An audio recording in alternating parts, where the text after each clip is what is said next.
The Lighthouse Keeper. A Horror Story. Prologue.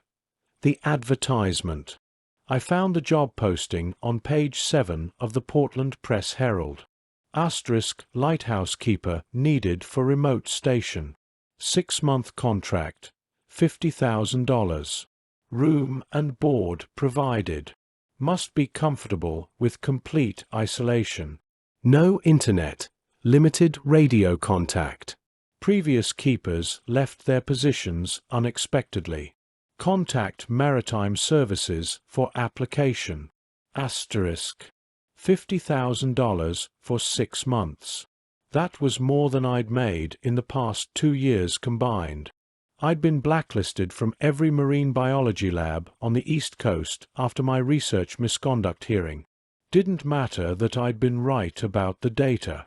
Didn't matter that my supervisor had stolen my findings. What mattered was that I'd made accusations I couldn't prove, and now nobody would hire me. I was 2 months behind on rent. My car had been repossessed. I was living on ramen and the occasional free meal from my sister. 6 months alone in a lighthouse? For $50,000? I could do that. I could do anything for that kind of money. I called the number. A gruff voice answered. Maritime Services. This is Captain Morrison. I'm calling about the lighthouse keeper position. Silence. Then, you read the whole ad? Yes. The part about previous keepers leaving unexpectedly? Yes. And you still want to apply? I need the job. Another pause. How do you feel about isolation? Real isolation. No visitors. No internet. Radio contact once a week for supply drops. Just you and the ocean for 6 months. I'm fine with that. No family who'll worry. I thought about my sister. We barely spoke anyway. No. Mental health issues? Depression?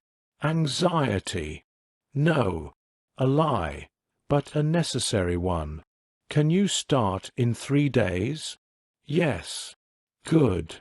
Because the last keeper left yesterday. Middle of the night.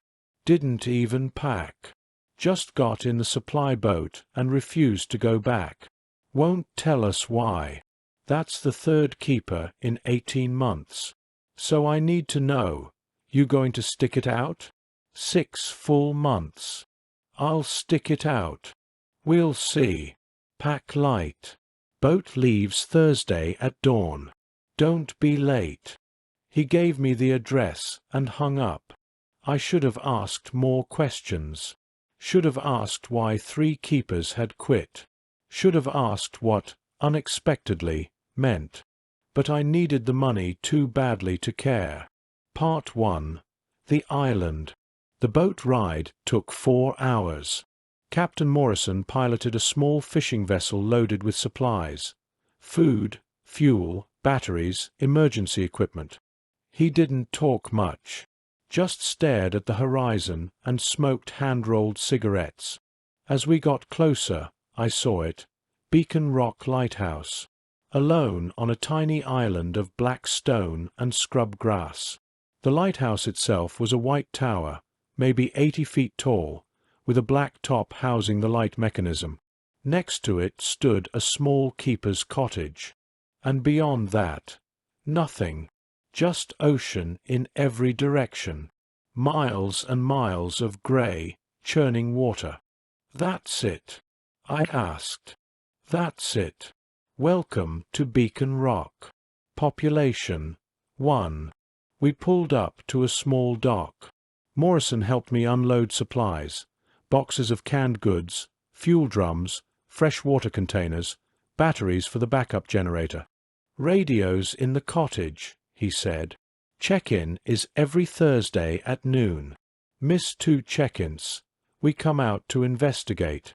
Light needs to be on from dusk until dawn, every night, no exceptions. Mechanism's automatic, but you need to check it daily. Logbooks inside. Document everything. Weather, maintenance, anything unusual. Anything unusual? He looked at me for a long moment. You'll know it when you see it. What made the previous keepers leave? Couldn't handle the isolation, I guess. People think they can do solitude. Then they actually experience it, and, well, humans aren't meant to be alone. Not really. Not for long. I'll be fine. That's what they all said. He climbed back into his boat. Good luck, Dr. Hayes. You're going to need it. He left without looking back. I stood on the dock, watching his boat become a speck on the horizon, and then disappear entirely. And then I was alone. Completely, totally alone. The wind picked up. The ocean roared. Gulls screamed overhead. I picked up the first box of supplies and carried it to the cottage. The cottage was small but functional. One room downstairs, kitchen, sitting area, desk. A steep staircase led to a sleeping loft. Bathroom in the back with a composting toilet and rain-fed shower. On the desk sat the logbook. Leather-bound, thick, filled with entries dating back decades. I opened it to the most recent entry. Yesterday's date. The previous keeper's handwriting, increasingly erratic. Asterisk, day 127. Can't do this anymore. The sounds at night. The scratching on the tower. The footsteps in the cottage when I'm alone. I know I'm alone. But I hear them anyway. And the light. The light shows things it shouldn't. Things in the water. Things on the rocks. I'm leaving. I don't care about the contract. I don't care about the money. I'm leaving. Asterisk. I flipped back further. Found the entry from 2 days prior. Asterisk, day 126. Saw her again. Standing at the base of the tower. Just standing there in the rain, looking up. Couldn't see her face. But I knew she was looking at me. Watching. Waiting. When I went down to check, she was gone. But her footprints were there. Leading to the water. And then, nothing. Like she walked into the ocean. Asterisk. Further back.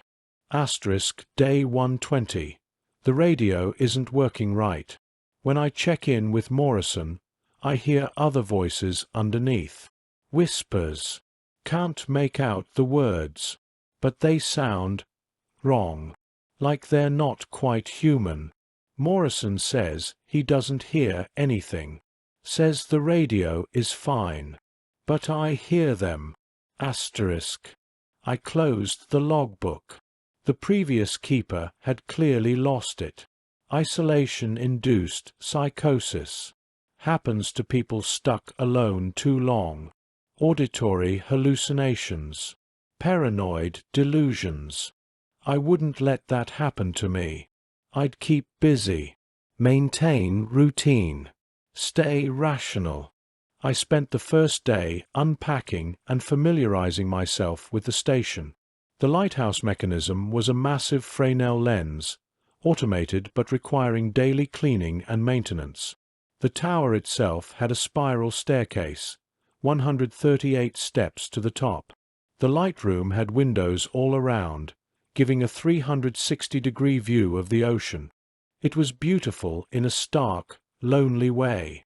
That first night I made dinner, wrote my first logbook entry, asterisk, day 1, arrived safely. Weather clear. All systems operational, asterisk, and went to bed early. I woke at 3:17 a.m. to the sound of footsteps. Below me. In the cottage. Someone walking. I lay perfectly still, listening. The footsteps moved from the kitchen to the sitting area. Paused. Then walked to the base of the stairs leading to my loft. Stopped there. I could hear breathing. Not my own. Someone else's. Slow. Deliberate. "Hello," I called out. The breathing stopped. I grabbed my flashlight, climbed down the stairs carefully. The cottage was empty. I checked every corner, every shadow. Nothing. But on the floor, leading from the door to the base of the stairs, were wet footprints. Sea water. Fresh. Still dripping. The door was locked from the inside. I didn't sleep the rest of the night. Part 2. The Watchers. The footprints were gone by morning. I told myself I'd imagined them. Stress. First night in a strange place. The previous keeper's paranoid journal entries affecting my perception. But I started locking my bedroom door at night. The first week passed uneventfully. I fell into a routine. Wake at 6 a.m. Check the light mechanism. Breakfast. Maintenance work. Lunch. Radio check-in on Thursdays. Dinner. Read. Bed by 10 p.m. The isolation was profound. No human voices. No traffic sounds. No background noise of civilization. Just wind and waves and the occasional cry of gulls.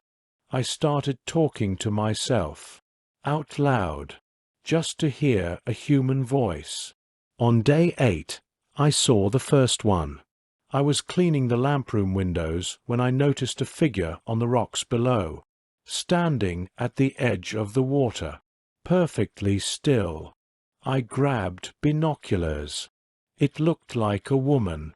Long dark hair, pale skin, wearing what looked like an old-fashioned dress, soaked through and clinging to her body. Just standing there, staring up at the lighthouse. At me. I waved. She didn't respond. I watched her for 10 minutes. She never moved. Never blinked. Just stood there, water lapping at her feet. Then a wave came, larger than the others. It hit the rocks, and when the spray cleared, she was gone. I searched the rocks with the binoculars. Nothing. No one. That night, the footsteps came again. 3:17 a.m. exactly. This time I was ready. I crept to the top of the loft stairs with my flashlight. The footsteps stopped at the base of the stairs. I could hear that breathing again, wet, ragged. I turned on the flashlight. Nothing there. But the wet footprints were visible, and as I watched, new ones appeared, step by step, coming up the stairs toward me. I ran back to my bed, locked the door, covered my head with a pillow, and tried to block out the sound of something wet and heavy climbing the stairs, scratching at my door, trying the handle. The scratching continued until dawn, then stopped. When I opened the door, there were deep gouges in the wood, like someone had dragged fingernails or claws down the surface, and a puddle of seawater at the threshold. Day 10. Thursday. Radio check-in. I called Morrison at noon exactly. Beacon Rock Station. This is Dr. Hayes. Come in. Static. Then, Hayes. Good to hear your voice. Status. All systems operational. Weather clear. Light functioning normally. How you holding up? I hesitated. Thought about telling him about the footsteps, the scratching, the woman on the rocks. But what would I say? That I was seeing ghosts? Hearing things? He'd pull me off the station. I'd lose the money. Be branded as another keeper who couldn't handle isolation. I'm fine. You sure? You sound tense. Just tired. Takes time to adjust to the routine. Yeah. Well, if you need anything, if anything unusual happens, you call immediately. Don't wait for the weekly check-in. Understand? What kind of unusual? Just anything that doesn't feel right. Anything that makes you want to leave. You call me. We'll come get you. No judgment. Is there something you're not telling me about this station? Long silence. Every keeper says the same things, hears the same things, sees the same things. But there's never any evidence. No bodies. No intruders. Just experiences. Subjective. Unreliable. Could be isolation psychosis. Could be something else. Something else. This island has a history. Bad history. Before it was a lighthouse, it was a quarantine station. Ships coming from Europe would anchor here if they had sick passengers. Cholera. Typhoid. Smallpox. The sick were left on the island to either recover or die. Most died. Bodies were buried at sea, or just left on the rocks. How many died? Records are incomplete, but estimates say several hundred, maybe more, from the 1820s to the 1880s. Then they built the lighthouse. Figured the island was cursed anyway, might as well make use of it. You think the island is haunted. I think something happens here, something that drives people away. Whether that's ghosts or madness or something else, I don't know. But every keeper experiences it, and every keeper leaves early, except one. What happened to him? Keeper named Samuel Pierce, 1923. He lasted a full year, but when the relief boat came, he was gone, vanished. They found his logbook. Final entry said, "They're calling me. I have to go down. I have to join them." They searched the island. Never found a body. I felt cold. You're telling me this now? Would you have taken the job if I'd told you before? No. Exactly. Look, Hayes, you're a scientist. Rational. Skeptical. Maybe you can last longer than the others. Maybe you can document what's happening. Give us real data instead of just panicked reports. Can you do that? Document the haunting? Document whatever is happening. Objectively. Scientifically. Then decide if you want to stay or go. Fair. I thought about the $50,000. About my blacklisted career. About having nothing to go back to. Fair. Good. Stay safe. And Hayes, don't go into the water. No matter what you see. No matter what you hear. Don't go into the water. He signed off. I sat at the desk, staring at the logbook. Then I started a new entry. Asterisk, day 10. Radio check-in with Morrison. Learned the island's history. Began experiencing anomalous phenomena. Nocturnal footsteps, scratching sounds, apparition of woman on rocks. Hypothesis: isolation-induced psychosis or genuine paranormal activity. Will document objectively and determine which. If paranormal, will seek evidence. If psychosis, will monitor my own mental state and evacuate if necessary. Asterisk. I felt better having a plan. A scientific approach. Observation. Documentation. Analysis. That night, I set up my phone to record audio while I slept. At 3:17 a.m., I woke to footsteps again. This time, I didn't hide. I grabbed my phone and started recording video. The footsteps came up the stairs. I pointed the camera at the door. The handle turned. The door opened. But no one was there. Just that wet, ragged breathing, and the smell, salt and rot and something else. Something dead. "Who are you?" I asked. "What do you want?" The breathing intensified. Closer now, like someone was standing right in front of me. Then a voice. Female. Barely a whisper. "Come down. Come down to the water. Come down with us." "Who are you?" "We wait. We watch. We call. Come down. Join us. The water is cold, but the waiting is warm. Come down." "I'm not going anywhere." Silence. Then, "You will." They all do. Eventually. The island calls. The water calls. You'll hear it. You'll understand. You'll come down. The presence withdrew. The breathing faded. The door closed slowly. I checked the video footage. It showed me, alone in my bed, talking to empty air. But the audio was clear. My questions. And her answers. A woman's voice. Distinct. Real. Objective evidence. The island was haunted. Part 3.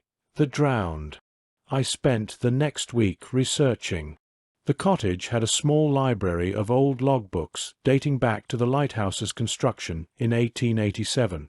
I read them all, looking for patterns. What I found was disturbing. Almost every keeper reported the same phenomena. Footsteps at night, always at 3:17 a.m. Figures on the rocks. Voices calling them to the water. Scratching on doors and walls. The sensation of being watched. Some keepers dismissed it as imagination. Some attributed it to wind and wildlife. Some acknowledged it as supernatural but tried to endure. But the ones who stayed longest all wrote the same thing in their final entries. Asterisk, I understand now. They're not threatening. They're lonely. They want company. I'm going down to join them. Asterisk. Keeper after keeper. Decade after decade. The same conclusion. The same decision. To go down to the water. Samuel Pearce in 1923. Elizabeth Kowalski in 1956. James Chen in 1989. Others whose names were lost when their logbooks disappeared. All of them last seen walking toward the ocean. All of them never found. I created a timeline, mapped the pattern, and found something interesting. The phenomena intensified during storm season, October through March, the worst months. And we were entering October now. The storm hit on day 19. The wind howled. Rain lashed the windows. Waves crashed over the rocks, sending spray 100 feet in the air. I was in the lamp room, checking the light mechanism, when I saw them. Dozens of figures. Standing on the rocks. In the water. On the beach. All around the island. Men, women, children. All soaked. All pale. All perfectly still despite the wind and rain. All looking up at me. I counted them. 47 visible figures. As I watched, more emerged from the ocean, walking up out of the waves, joining the others, standing, watching. They didn't move with the wind, didn't react to the spray, just stood there, water streaming off them, faces upturned.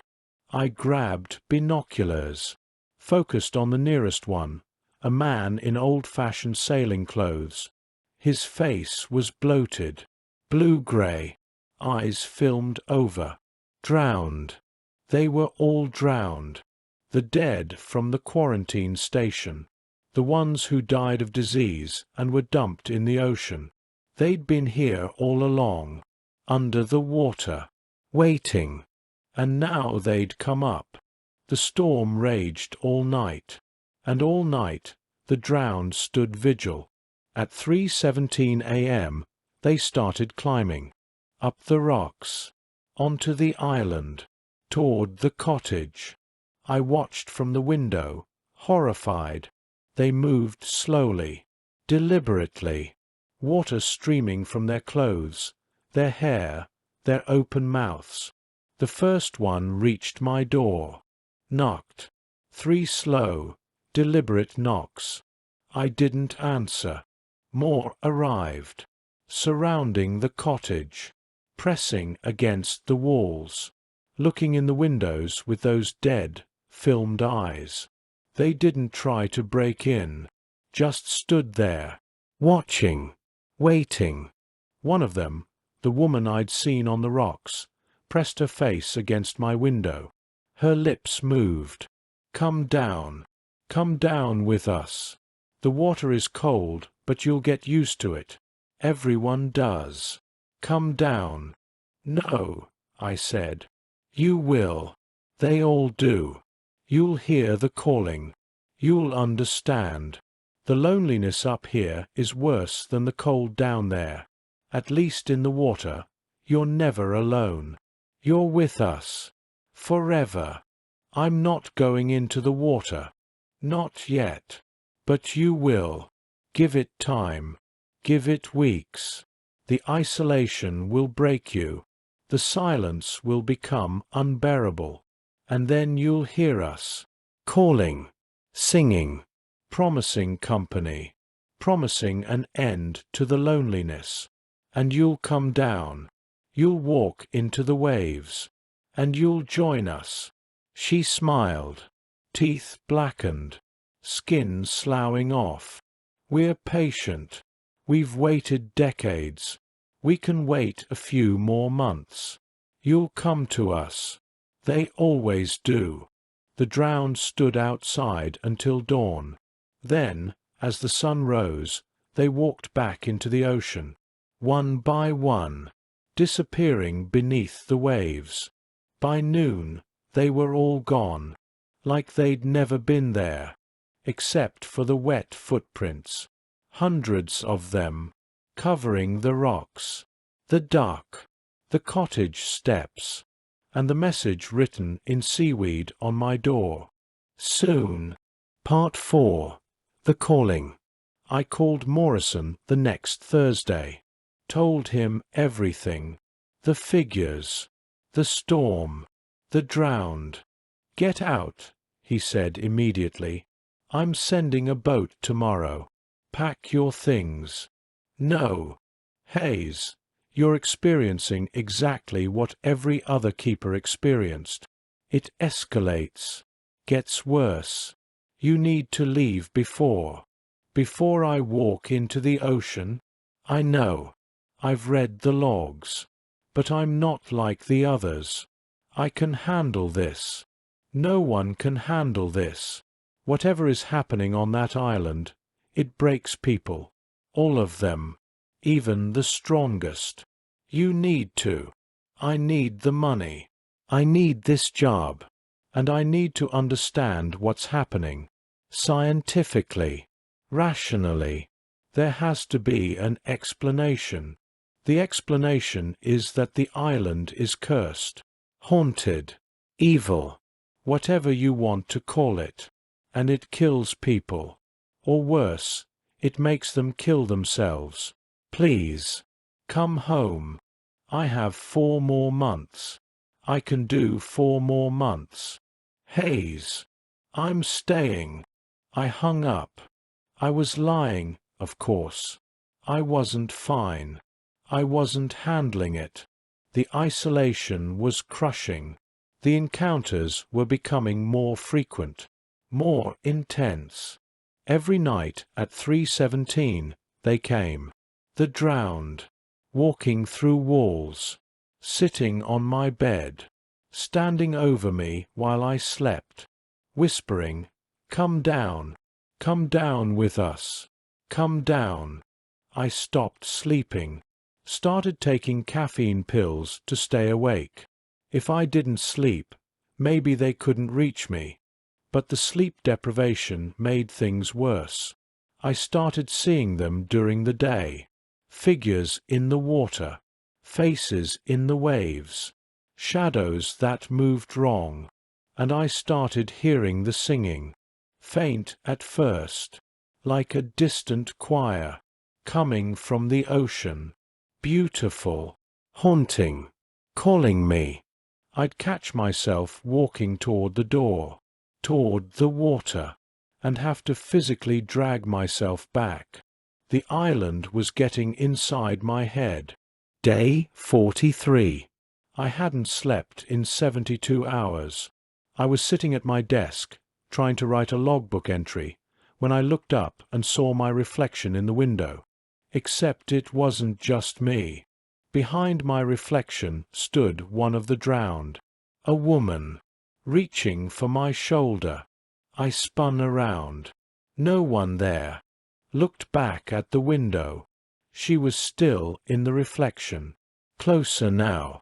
Her hand touching my shoulder in the glass. I felt pressure, cold, wet, on my actual shoulder. I screamed, ran from the cottage, out into the rain, and found myself at the edge of the water. I don't remember walking there, don't remember leaving the cottage, but suddenly I was there, waves lapping at my feet, and I could hear them, the drowned, under the water, singing, calling my name.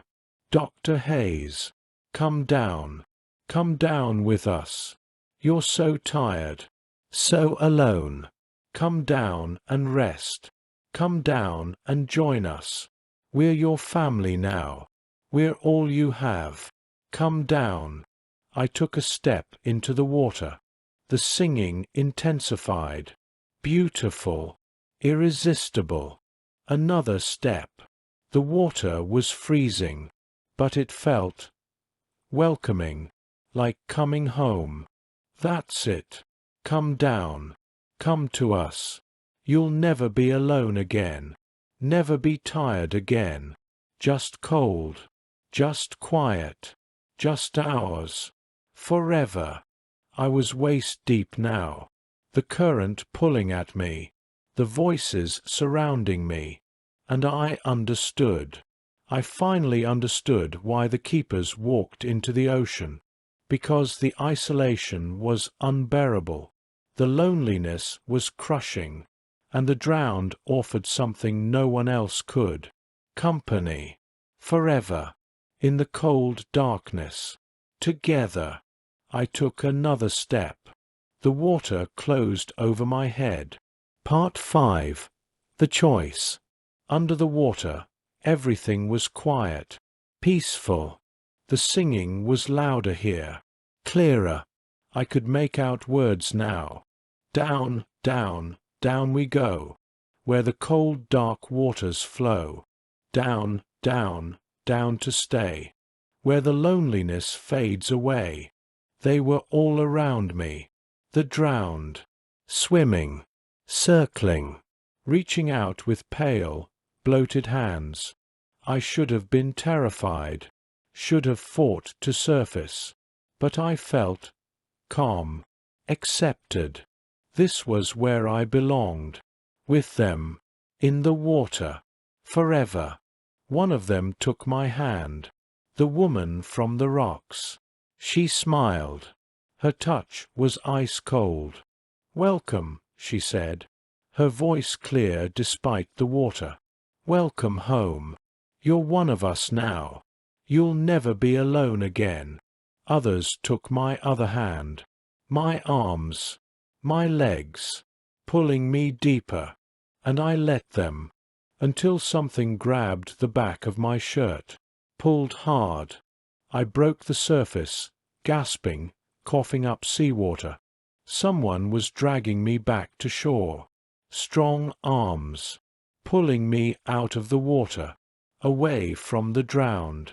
I collapsed on the rocks, vomiting water, shaking violently. A man stood over me, old, weathered, wearing a lighthouse keeper's uniform from the 1920s. "Get up," he said. "Get up and run, before they drag you back." Who? Samuel Pierce. I was keeper here in 1923. I walked into the water just like you did. Let them take me. Worst mistake of my existence. You're dead. Yes. And I've been dead for 100 years. Trapped. Drowning. Dying. Over and over. That's what they don't tell you. You don't die and rest. You die and keep drowning. Forever. Feeling the water in your lungs. The cold in your bones. The pressure. The darkness. Forever. Is that what you want? No. No. Then get up. Get to the lighthouse. Lock yourself in. And wait for the boat. Morrison's coming tomorrow. He knew. He knew you were close to breaking. He's coming to get you. How do you know? Because I've watched this happen 100 times. Every keeper. Every time. They get to the edge. Most go in. Some get pulled back. But all of them break eventually. The island breaks everyone. Even me. Especially me. Why did you help me? Because I don't want you to end up like me. Like us. We're not offering salvation. We're offering eternal suffering. And we lie to lure new victims because misery loves company. Don't believe the singing. Don't believe the promises. It's all lies. He started to fade. Becoming transparent. Pierce, wait. Get to the lighthouse. Lock the door. Don't come out until Morrison arrives. And when you leave, tell him to destroy this place. Burn the lighthouse. Demolish the island. End this. Please. Free us. Free all of us. He vanished. I ran to the lighthouse. Climbed to the top. Locked the door to the lamp room. And waited. The drowned came. Surrounded the tower. Scratched at the door. Called my name.